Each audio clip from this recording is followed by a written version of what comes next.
हुआ है, क्या 2024 तक होगा? जब एनटीपीसी में 20 गुना रिजल्ट कहा गया है तो 11 गुना क्यों दिया गया? एक ही विद्यार्थी का रिजल्ट 5 पोस्ट के लिए क्यों भरा गया? और तीसरा और आखिरी सवाल, 12वीं के पद के लिए 12वीं के बच्चों के साथ ग्रेजुएशन के बच्चों को उठाया गया, क्या दोनों का स्तर समान है? और नॉर्मलाइजेशन में 15-20 नंबर किस प्रक्रिया के तहत बढ़ाया घटाया जाता है? अगर आप छात्रों के सवाल जवाब दें सर, शायद उन्हें फायदा हो। आपने सारे प्रश्न पूछे, सारे के सारे महत्वपूर्ण प्रश्न हैं। मैं इन सारे प्रश्नों को एक एक करके लेता हूं। सबसे पहले लेवल 1 में 2 स्टेज एग्जाम क्यों? 1,25,00,000 के आसपास स्टूडेंट्स ने अप्लाई किया है। इतनी बड़ी संख्या में देश भर में अगर रिक्रूटमेंट करना है तो आपको एक लेवल के एग्जाम से, सिंगल एग्जाम से करना बहुत मुश्किल है। फिर भी हम इसको री एग्जामिन करेंगे। इतनी बड़ी संख्या में 1,25,00,000 कैंडिडेट्स अगर हो तो कैसे उनको एक साथ सेम तरीके से same level of hardness of question की, ये सब करना अति डिफिकल्ट है। आप सब इस प्रक्रिया से गुजर चुके हो, आप भी समझते होंगे। इसलिए इसके दो, एक प्रीलिम एग्जाम और उसके बाद में एक कंप्यूटर बेस्ड टेस्ट 2 इस तरह से करके किया गया। वो नोटिस में लिखा गया था कि अगर जरूरत पड़ी, अगर परिस्थिति हुई तो उसके 2 लेवल किए जाएंगे। पहला ये। दूसरा, आपका प्रश्न कि 10+2 में ग्रेजुएट्स को कैसे अलाउ करें।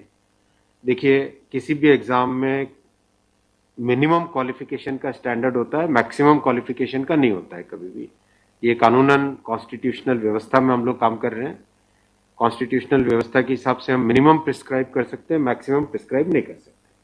तो 10+2 के लिए जो क्वालिफिकेशन वाला स्केल है, उसमें अगर ग्रेजुएट बैठे हैं तो उसको रोकने का हमें कोई अधिकार नहीं है, किसी को कोई अधिकार नहीं है।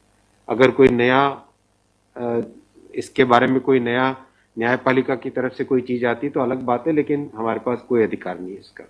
दूसरा विषय था ये। तीसरा विषय आपने रखा समय का। देखिए, शुरू में इसके लिए जो इस एग्जाम को कंडक्ट करने के लिए एप्लीकेशंस आई, दोनों के दोनों एग्जाम्स में 1 करोड़ से ज्यादा एप्लीकेशंस आई। 1 करोड़ से एप्लीकेशन ज्यादा आई तो जो एग्जामिनेशन कंडक्ट करने के लिए एजेंसी हमको हायर करनी थी, उसको हायर करने में टाइम लगा, 6 महीने से ज्यादा लगा। नेचुरली इतनी बड़ी संख्या में अगर एग्जाम करना है देश में तो अपने आप में वो एक बहुत बड़ा challenge. It's a Himalayan task, it's a huge task, it's a very very big challenging task. तो एजेंसी को सेलेक्ट किया गया। सेलेक्ट करते करते कोरोना आ गया। कोरोना के फेज में देरी हुई, लेकिन फिर भी डिस्पाइट कोरोना तुरंत दिसंबर 2020 में एग्जाम की प्रोसेस चालू हुई और despite second wave of corona फिर भी एग्जाम किया गया with all the precautions, all the safety things करके इसको लाए। जो दूसरा वाला ग्रुप बी का एग्जाम है उसमें कैट में चले गए थे बच्चे, क्योंकि करीब 5 लाख के आसपास एप्लीकेशंस ऐसी थी जिसमें फोटोग्राफ प्रॉपरली मैच नहीं हो रहा था। तो नेचुरली अगर एप्लीकेशन में फोटोग्राफ मैच नहीं हो तो उसको आप एग्जाम में कैसे लोगे, तो वो विषय आया था। तो उस विषय के कारण लोग कैट में गए थे।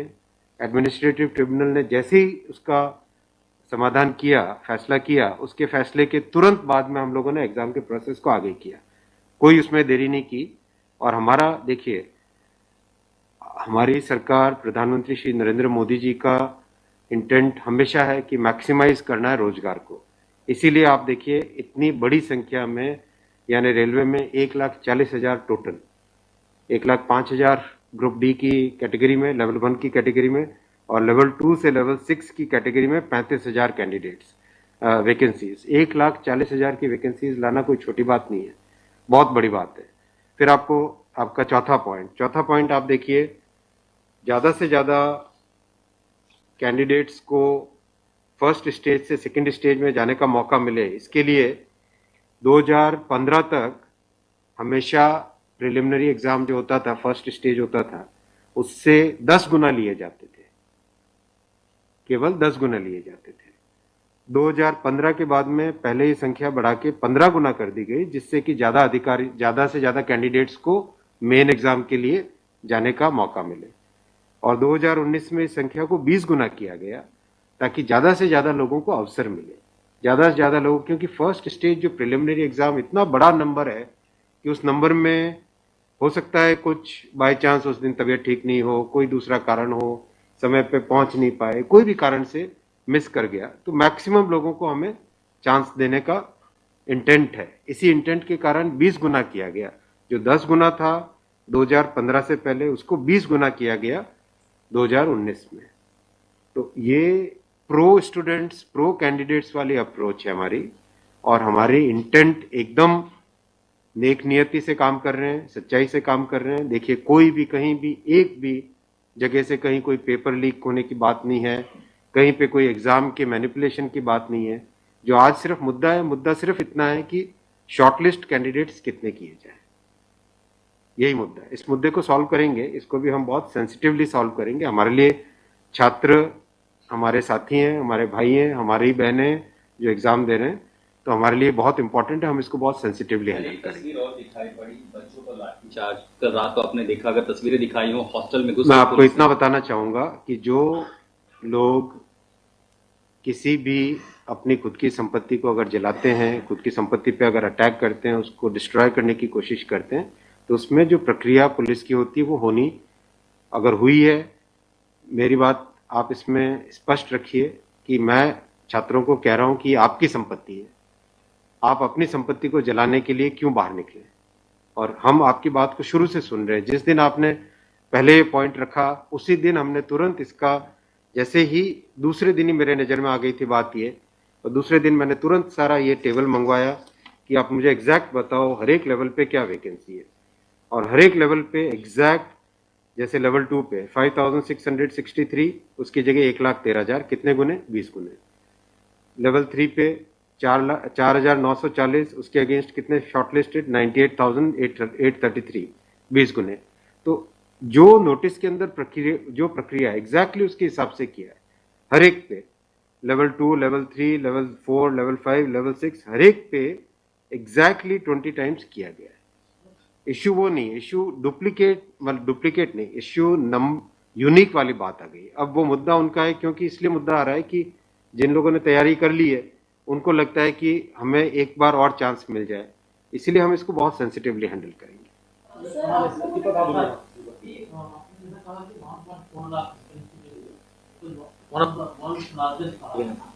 As of now, how many recruitment has happened, and by when all these things will be done? Because it was announced. यही तो रिक्रूटमेंट चल रहा है। देखो, इतना मैसिव, मैं आपको पूछूं कि वर्ल्ड का सबसे बड़ा एग्जाम कौन सा है?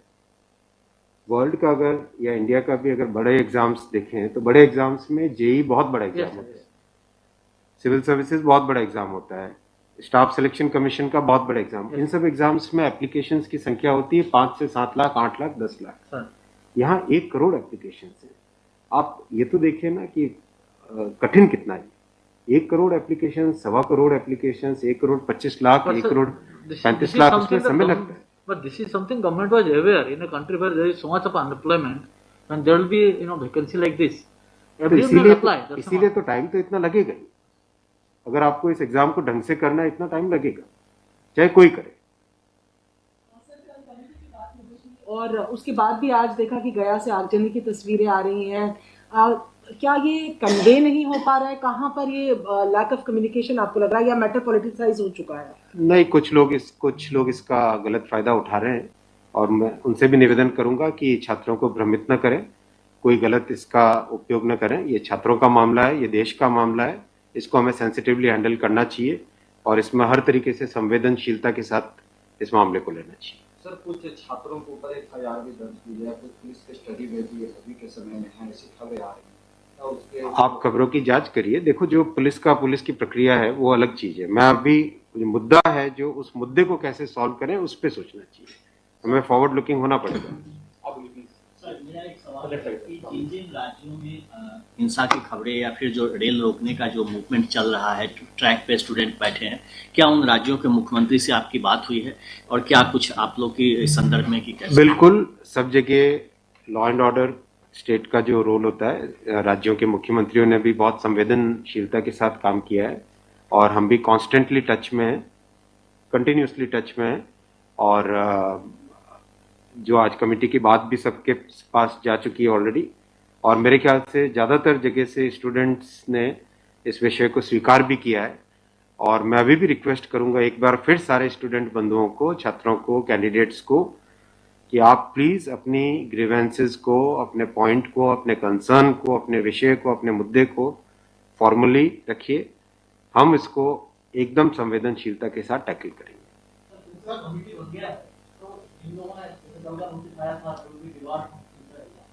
Will that also be considered because they did not know that this is going to happen?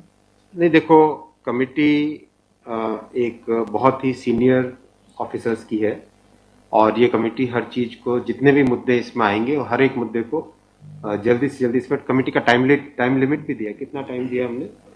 Time limit 4 मार्च तक।